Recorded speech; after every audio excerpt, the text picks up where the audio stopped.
KTO Radio présente À haute voix, la lecture intégrale des œuvres spirituelles majeures. Aujourd'hui, Augustin ou le Maître est là de Joseph Malègue.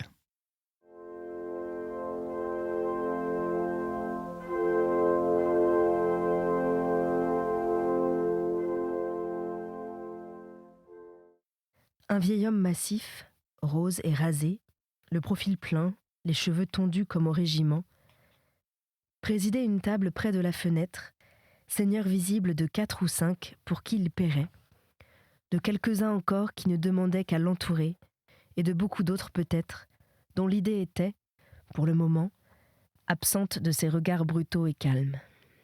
Son air de tranquillité et de sûreté de soi différait de l'allure fanfaronnade et penaude que prennent les paysans à l'auberge. Il avait vu venir le cousin Jules depuis la porte. « Faites-lui place », dit-il d'un ton froid. Jules s'assit. Leur table fut pour un instant la plus silencieuse de la salle. Augustin trouva un bout de banc près du cousin. Le regard de l'homme, ignorant ce personnage sans nom, se fixait sur Jules avec une sorte d'autorité. « Comment que tu m'as fait ça ?» dit-il. Ce dédain de préambule, ce tutoiement immédiat, cet air de puissance nullement cherché mais ressenti par tout le monde, tant les autres convives que Jules lui-même stupéfièrent Augustin.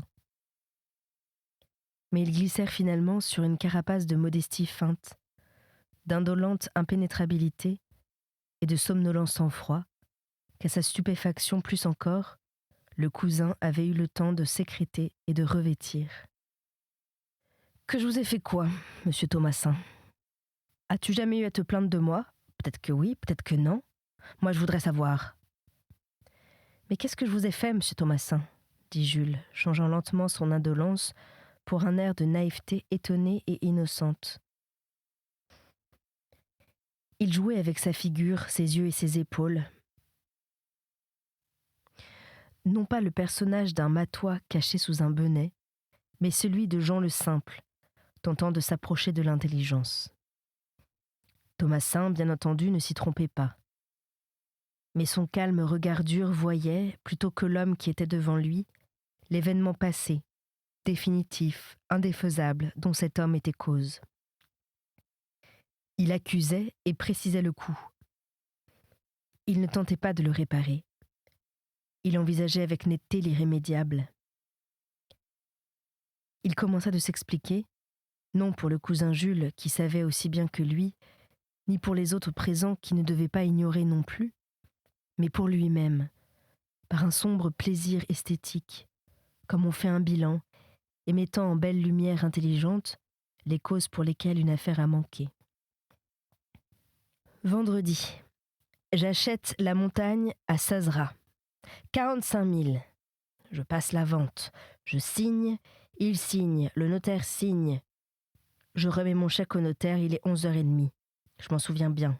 Samedi, le notaire me téléphone qu'une autre vente a été passée entre Sazera et toi, de la même propriété le même jour, qu'elle a été transcrite avec une célérité peu habituelle. C'est le notaire qui parle. 2 heures au plus après l'acte et le vendredi même. Je suis devancée à la transcription. Mon achat est nul. De chez le notaire à Mauriac, où est le bureau des hypothèques, il y a 2 heures d'auto, 1h03. Tu as eu le temps de courir à Mauriac, dans le taco du garage à Piaras, loué par toi d'avance. Je lui ai demandé. Tu as fait ça sous mon nez. Ma voiture était au même garage. Elle t'aurait gratté en 5 minutes. T'as acheté ma montagne, sachant qu'elle était à moi, pour 500 pistoles de plus. Le cousin Jules, encore à l'étape de l'étonnement, leva les bras au ciel en un silence désespéré. Thomasin continuait. Que ça gêne pas un failli ruiné, un foutreau, une graine de pilaro, comme Sazera, je le comprends. Mais toi, tu n'as jamais eu à te plaindre de moi, pas vrai ? Pourquoi m'as-tu fait ça ? Les traits du cousin Jules changèrent encore. Les forces qu'il étendait avec une si ferme acrobatie, en un modelé si loin de son âme, cédèrent avec une lenteur où nulle transition n'était saisissable. ils purent tirer de leur profonde réserve une psychologie ingénue, bonassement navrée, résignée à donner à M. Thomasin toutes les explications et toutes les excuses, toutes celles du moins qui ne modifient pas les faits. « Je ne peux rien, continuait Thomasin, sur Sazera qui n'a plus le sou. Je ne puis rien sur toi. Je ne peux pas prouver ta mauvaise foi, je ne peux rien sur mon notaire qui me paiera sa flemme, quoiqu'il m'ait expliqué qu'il n'y avait pas de flemme et que le délai était normal. Ce que mon avocat m'a confirmé. Il me souffle pour 50 000, une terre que je ne t'aurais pas laissé avoir pour 70 et plus. Mais, expliquait le cousin, vous êtes toujours en train de me dire « tu m'as fait ci, tu m'as fait ça ». Moi, j'ai toujours dit à Sazera que j'étais preneur à 50, et si je pouvais les trouver à temps. Je demande à Sazera à midi. Si tu n'as pas encore tout à fait fini, veux-tu 50 ? Ils sont dans ma poche. Je viens juste de les trouver à emprunter. Je pouvais-il savoir que vous aviez fini le matin même ? Augustin baignait dans une totale stupeur. Les paroles du cousin étaient tranquilles, limpides, unies.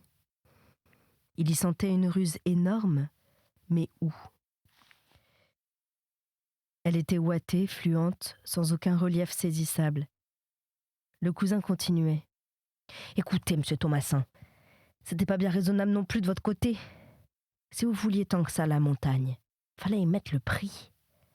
Si vous aviez voulu y mettre le prix, personne ne pouvait aller contre vous, ni moi, ni les autres. » Mais Thomasin dédaignait d'expliquer que plus l'enrichisseur est de forte taille, moins l'enchère a besoin de l'être, et qu'il avait bien compté là-dessus. Ces évidences étaient indignes de ces deux fins joueurs. Il se contentait d'approfondir avec sérénité la ruse de Jules, comme un beau coup d'échec qu'un court commentaire n'épuise pas. Ce que tu as été de fort, c'est de placer ton offre après la signature, au moment où il ne pouvait plus me demander de hausser mes prix pour la couvrir, parce qu'alors c'est moi qui aurais été à Mauriac. Tous ces mots partaient d'une voix sèche, calme, et qui n'élevait pas le ton. Les 5 ou 6 paysans, buvant autour de ce seigneur de la montagne, extrayaient de leur tissu un sourire niais et timide, qui cachait profondément une certaine joie de le voir jouer, une fois en sa vie. Quant aux deux grands réalistes, ils n'avaient pas l'habitude de remuer inutilement les situations inchangeables. « Tu peux compter, dit Thomasin, sur un chien de ma chienne, quand elle fera des petits. » C'est tout. Une lueur de raillerie alluma cependant la brutale prunelle, sous les touffus sourcils gris. « Écoute, si j'avais été toi et plus jeune, j'aurais pas loué le taco à Pierras. Non ? J'aurais été trouver le père Thomasin. » Il se salua lui-même légèrement. « Lui aurait emprunté sa propre voiture pour filer sur Mauriac. Peut-être bien que je te l'aurais prêté. » « Bon Dieu, fit le cousin Jules. J'ai mangé 200 francs. » Thomasin eut un rire sec de sa bouche où ne participaient pas ses yeux. « Fille !» cria-t-il. La bonne s'empressa. « Une tasse de café pour cette canaille. » Puis s'apercevant d'Augustin. « Ah, monsieur est avec lui. Alors 2 tasses. » Quand ils revinrent vers la voiture, Augustin s'ébahissait de cette manœuvre profonde qui lui demeurait indéchiffrable. Le cousin marchait près de lui avec une autorité froide, écrasant des mottes sous sa large semelle. Tout masque était tombé, toute mollesse bonasse disparue.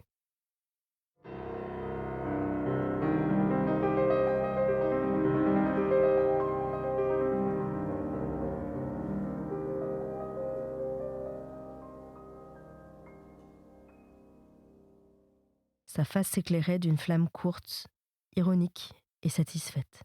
« Nous avons toujours pris 2 cafés, dit-il. Ça me coûte plus que 40 sous. » 40 sous ? Fit Augustin qui n'avait rien vu payer. Ceux du cierge. Silence. Il est très riche, ce Thomasin. C'est le plus gros marchand de bestiaux de la montagne. Puis hésitant, respectueux, calculateur. Doit bien faire dans les 8 à 10 millions d'affaires, peut-être plus. Nouveau silence. Du fond de son écrasement, Augustin reprit. Si l'affaire était bonne pour lui, elle l'était bien autant pour vous ? Le cousin émit un rugissement sourd et dissyllabique. Meilleur. Ce doit être difficile de lui couper l'herbe sous le pied. Il ne paraît ni bête ni commode. Il a réussi trop longtemps, ça gâte la main.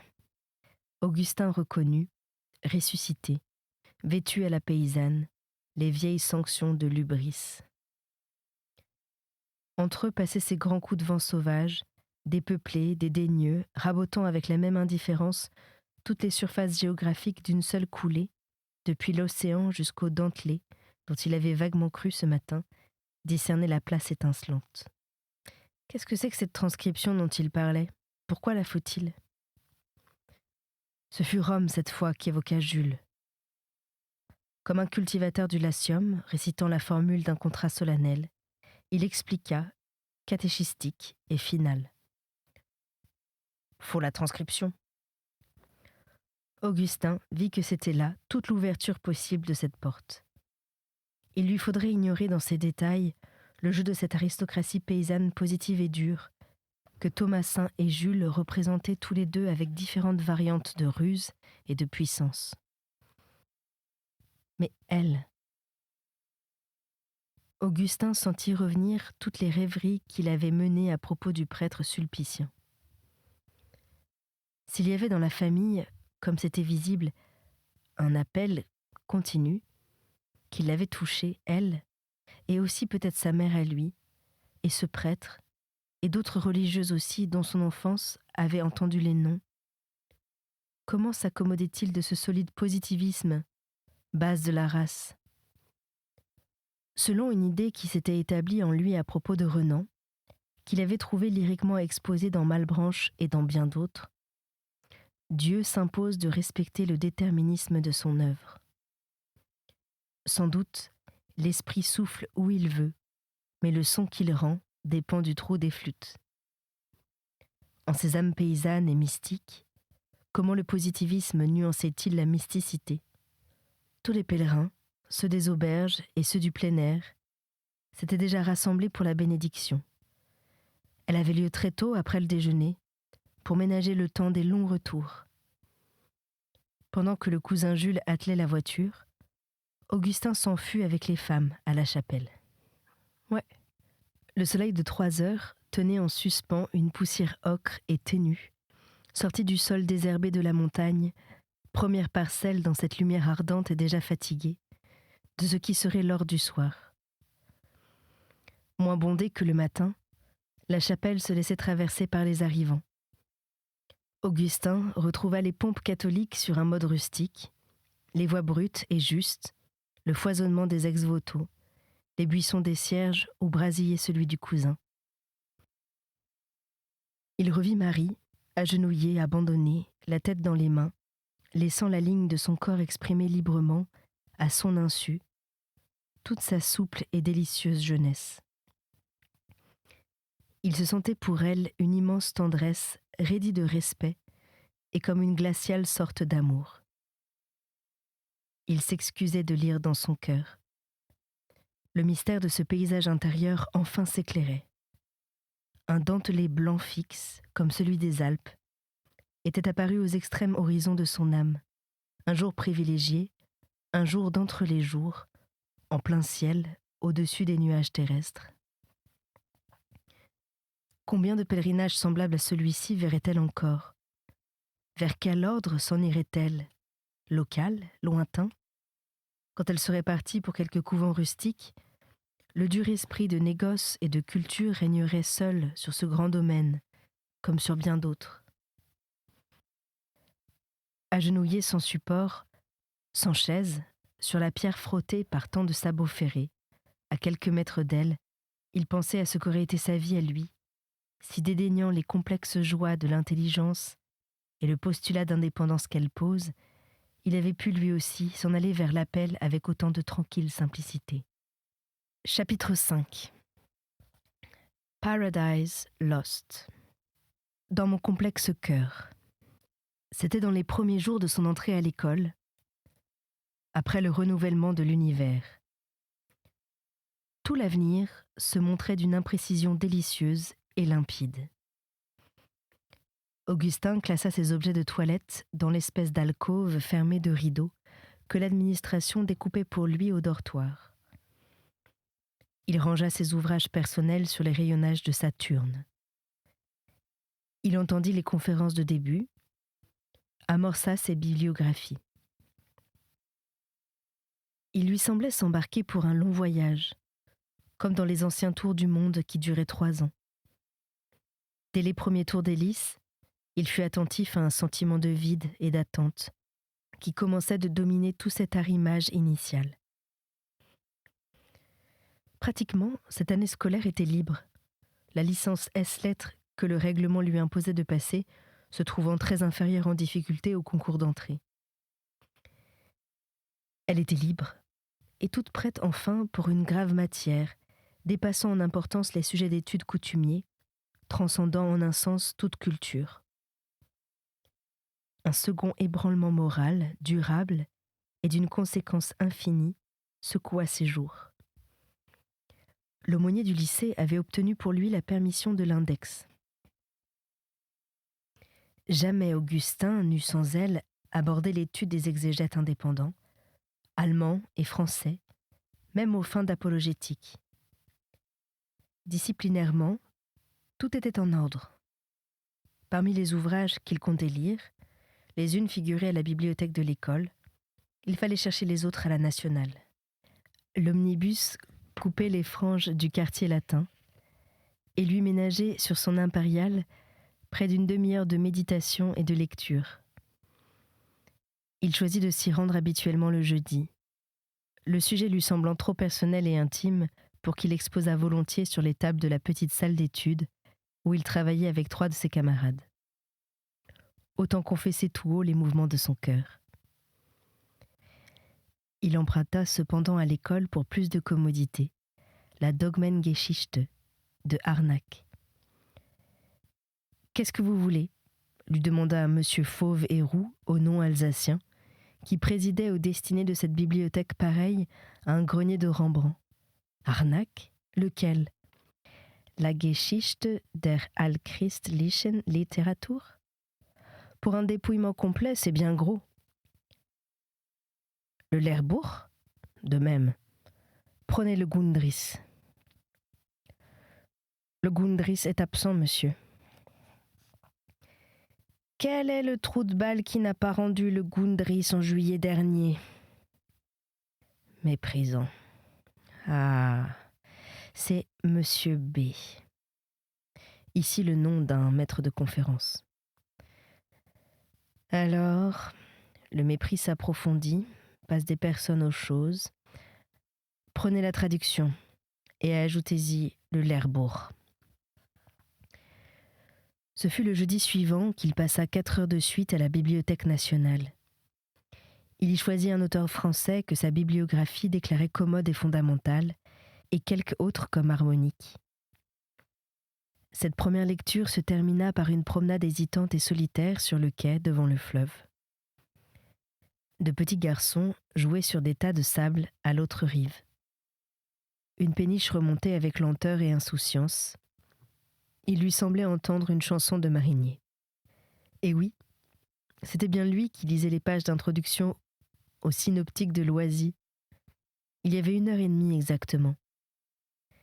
Cette journée rappelait la lutte avec Renan au dernier mois de sa philosophie. 2 différences.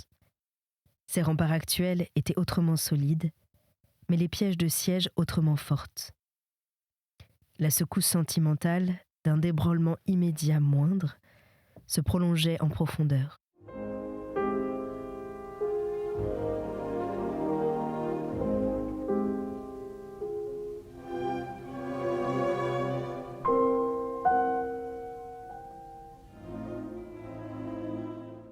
Des interprétations purement historiques, indépendantes, semblait-il, de tout a priorisme autant que de toute orthodoxie, s'étaient offertes à lui en masse, s'étaient jetées sur lui, l'avaient heurté et bombardé, exigeant l'admission immédiate et sinon totale, au moins suffisante pour que rien ne restât des solutions traditionnelles, colonne cassée au milieu des ruines. Repoussé, refoulé dans une autre partie de sa pensée, hors de son adhésion, mais non pas de sa clairvoyance, les solutions positives attendaient, prisonnières de salles souterraines, dont on espère qu'elles ne verront pas le jour. Il essayait cette acrobatie, les pensées dans le provisoire, sans acceptation ni refus. Même ainsi, refoulé aux abris aveugles, il tremblait au jeu séduisant des tentatrices. Il ne leur tenait éperdument les portes fermées qu'au prix d'une lutte dont il suait. Tel avait été son emploi du temps dans cette bibliothèque, et comme jadis pour Renan, le souvenir qu'il en gardait lui brisait les muscles. C'était une fin d'après-midi, dans un novembre clair et froid. Le fleuve luisait, portant sur ses libres surfaces une infinité de couleurs d'hiver, en forme de larmes et de virgules. Les petits garçons jouaient sans les regarder. Le triste promeneur les voyait jouer leur jeu vain. Ils marchaient en cette fatigue pleine de rêverie, de l'homme errant dans les très grandes villes. Un soir d'une lumière inhumaine et glacée, des jeux d'enfants sur des tas de sable, de grands ébranlements de pensée, tels furent les traits sur lesquels se fixa cette heure. Une médiocre église se trouva ouverte dans l'enchevêtrement des voitures et des tramways, au cœur d'un bruyant quartier commercial. Un sacristain, courbé, traînait ses savates entre un énorme empilement de chaises et la chapelle des fonts baptismaux. Augustin le vit allumer ses bougies dans l'indifférence d'une longue habitude et de la vieillesse. Tout semblait s'apaiser lentement. Il maîtrisait l'attaque. Ne savait-il pas la formule de toutes ces négations, et qu'elle se réduisait, au bout d'un certain nombre de moyens termes, au refus d'admettre le surnaturel? Comme s'il était plus difficile à humer dans l'Évangile que dans l'univers.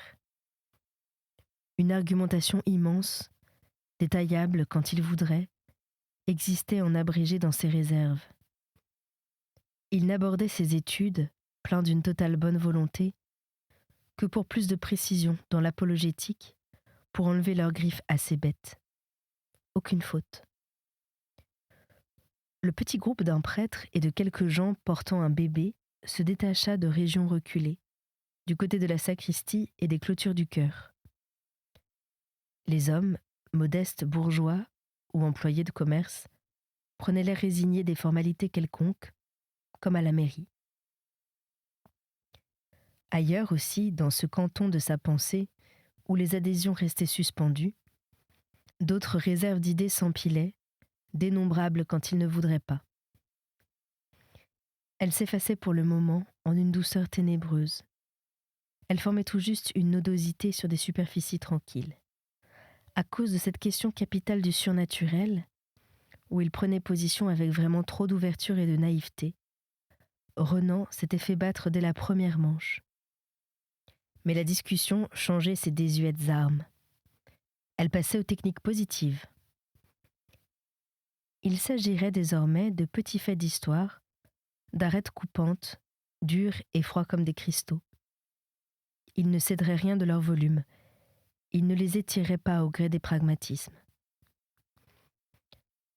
À côté d'Augustin, le baptême déroulait ses cérémonies auprès de l'entassement des chaises. Parmi les voix d'assez indifférents adultes, les vagissements d'un bébé et le symbolisme du sel, la vieille Église catholique confiait son credo à cet enfant de peu de jours. Le surplis blanc s'agitait sur de petits cheveux ténus. Certes, hors de la partie de son âme où il avait autorité, qui voyait clair et disait « moi », Augustin connaissait bien d'autres retraites où il ne régnait pas. De riches sentimentalités s'enflaient en lui à chaque printemps, pleuraient ou riaient avec les musiques, défaillaient de la beauté des nuits. Mais cette fois, en plein royaume intellectuel, une province se révélait où les règles du jeu semblaient suspendues. Partout ailleurs, les évidences s'agréaient, les non-évidences s'expulsaient, avec une simplicité toute claire et automatique. Mais qui commandait dans cette province-là ? Quelle hyper-évidence y trierait les évidences ? Des énergies polémiques, inconnues ailleurs, allaient s'y battre comme si elles avaient un front à la sueur de ce front. Il serait déchiré pour combien de jours ? Pour combien de mois ? La théorie cartésienne sur le rôle de la volonté dans la croyance et toutes ses filiales contemporaines, prenant une vigueur à laquelle ne l'avaient pas habitué les théories philosophiques, lui sautaient à la gorge. Il tremblait parmi ses « Je vous salue Marie » et ses actes de foi, sous la surface de son calme. Tel fut le premier contact. Cependant, l'école vivait autour de lui. Il partageait sa salle d'études avec Brûle, un ami de Brûle et un élève de la promotion précédente, revenu du régiment. Paulin Zeller lui avait écrit à la fin des vacances qu'il démissionnait. Décidément. Augustin conclut que Saint-Sulpice avait prononcé et s'en désola. Mais l'ardente aux yeux noirs ne s'en désola point, étant par là repêchée de justesse. Elle s'absorba dans le groupe socialiste, quoiqu'assez mal vu de Brûle, celui-ci évoluait encore. L'attrait catholique, au demeurant fort vague, n'avait pas tenu. Du socialisme scientifique post-marxiste, il passait à la sociologie durkheimiste, alors dans tout l'éclat de sa nouveauté. Le bibliothécaire alsacien s'en attristait, mais Brûle lui dit que ce n'était qu'un circuit. Par sa lecture internationale en train de devenir considérable, son expérience déjà très renseignée sur bien des aspects économiques du monde, la puissance de sa fortune qu'on connaissait assez, quoiqu'il l'enfouît sous un sincère dédain, il allait devenir le numéro marquant de ce côté de l'école. Très différents l'un de l'autre, lui et Augustin s'aimaient beaucoup. C'était À Haute Voix, une émission de KTO Radio. Aujourd'hui, Augustin ou le maître est là de Joseph Malègue. Lecture, Anne-Céline Pellarini. Captation et réalisation, Aymeric Plouinec et Thibaut Dagalier. Une émission disponible en podcast sur ktoradio.com et sur l'application KTO Radio.